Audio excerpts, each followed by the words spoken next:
Hello there, I'm Bob Proctor, and this could be one of the greatest misunderstood laws that there is. It's the law of sacrifice. Do you know, the way I was raised, and I would imagine probably the way you were raised, we were raised with the idea that sacrifice was letting go of something that we really valued.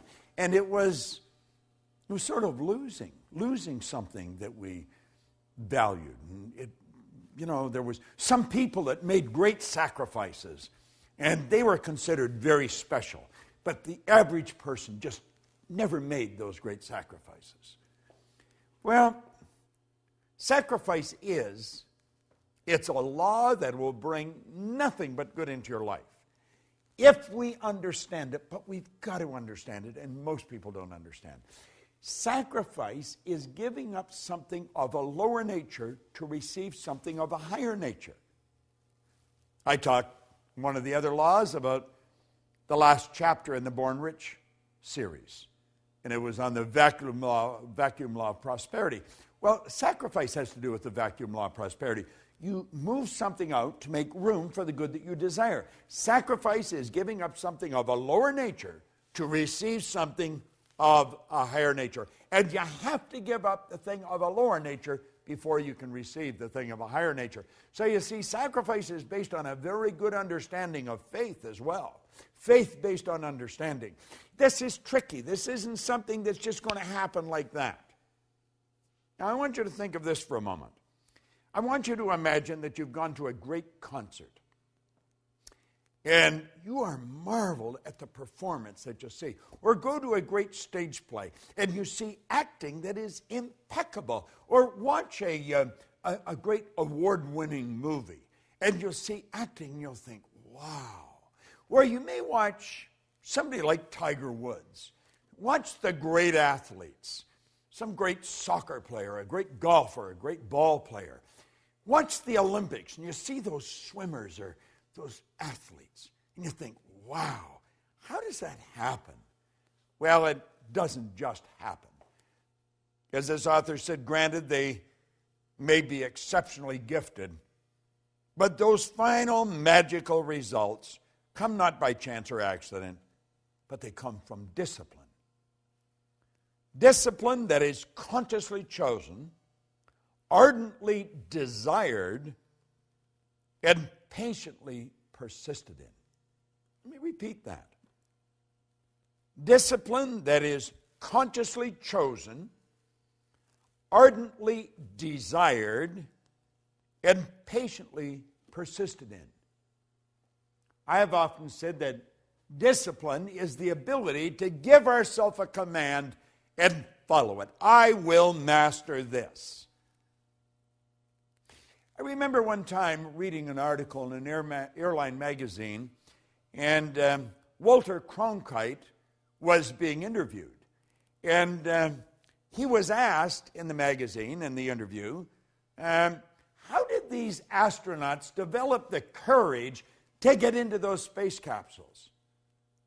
He said, it didn't take any courage for them to get into the space capsule. And as I read that, and I thought it's easy for him to say, he's sitting behind a microphone announcing it, he didn't get in the space capsule. But as I kept reading, I realized he was right. He said, what took the courage was the sacrifices they made, the study, the hundreds of hours of study, the repetition in the simulators. He said, that's what took the courage to prepare them to get in the capsule. It took discipline. It took discipline. How did Halliwell call it? He said, discipline that's consciously chosen, ardently desired, and patiently persisted in. No one ever becomes great at anything by accident. We talk about people getting something for nothing. There is no such thing as something for nothing. That's absurd. When we're talking about the law of sacrifice, we're talking about letting go of something of a lower nature to receive something of a higher nature. In other words, it's saying, I'm going to give up the ice cream cone now to get the bicycle a little later. This is based on faith and it's not blind faith, it's faith based on understanding. It's understanding that we have this infinite potential, we've got phenomenal potential, we can do better. I talked about it in the law of compensation. And we're going to get better, but only if we give up something that's valuable to us to receive something that's even more valuable. Think of the study, the practice. You know, I like watching two movies, Lawrence of Arabia and Patton. General Patton, great American general in World War II, who also thought that he was a general in Napoleon's army. Believed very much in reincarnation. And then Lawrence of Arabia, watching Peter O'Toole, who literally mentally became Lawrence, and Umar Sharif. You watch these actors. They're magnificent. You watch Lawrence come across the desert on that camel. Look in his face. They do a close-up on his face. He's not acting. He's living the part. Watch Patton. Watch the great speech right at the first of the movie. Get those two movies. Buy them. Watch them over. If you want to see people that made sacrifice, understood that law, and lived in harmony with the law to develop the greatness that they always had in them, you'll see it in those movies.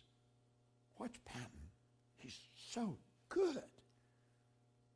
You watch Umar Sharif. Wow. The acting is phenomenal. They understood this law of sacrifice. They gave up something of a lower nature to receive something of a higher nature. But they had to understand this concept of discipline. See, Hollywell said something always has to be sacrificed for something else. There's your law of compensation coming in here. You've got your vacuum law of prosperity coming in here. You've got to create the space for the good that you desire. Listen to what he says here. People everywhere are awakening to the necessity of disciplining their thoughts and acts. We train domestic animals carefully. We harness the forces of nature to serve us regularly and well. And yet, when it comes to ourselves, the most valued of all, we let our thoughts run wild. No one can obtain their ambitions until they learn to discipline their mental force and are able to control their thinking. See, that's what this whole series is about.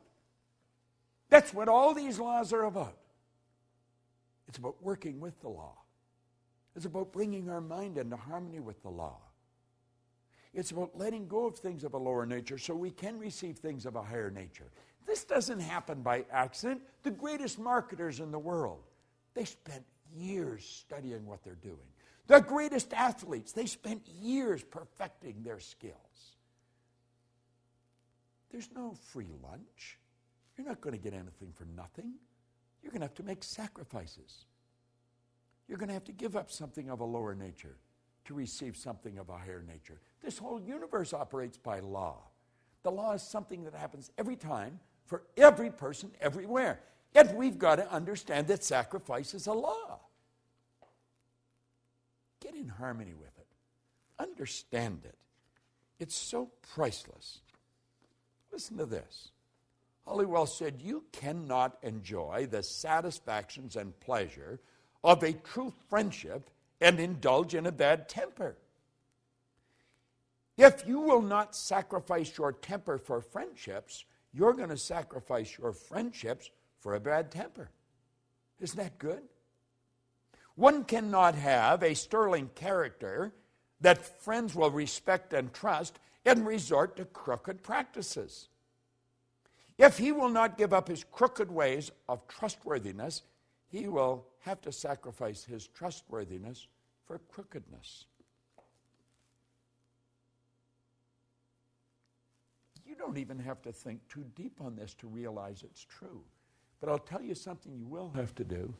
You'll have to work at it every day to make it a habitual part of your life, to make it a part of your paradigm.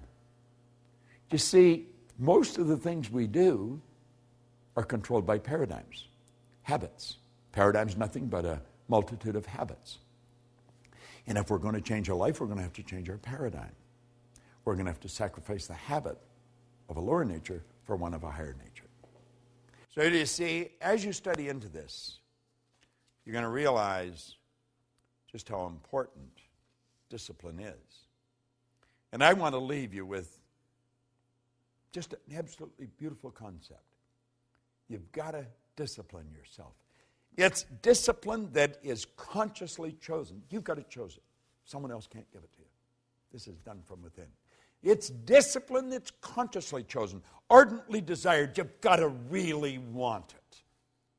Man, I so want to be better at what I'm doing. And patiently persisted in. Patient persistence.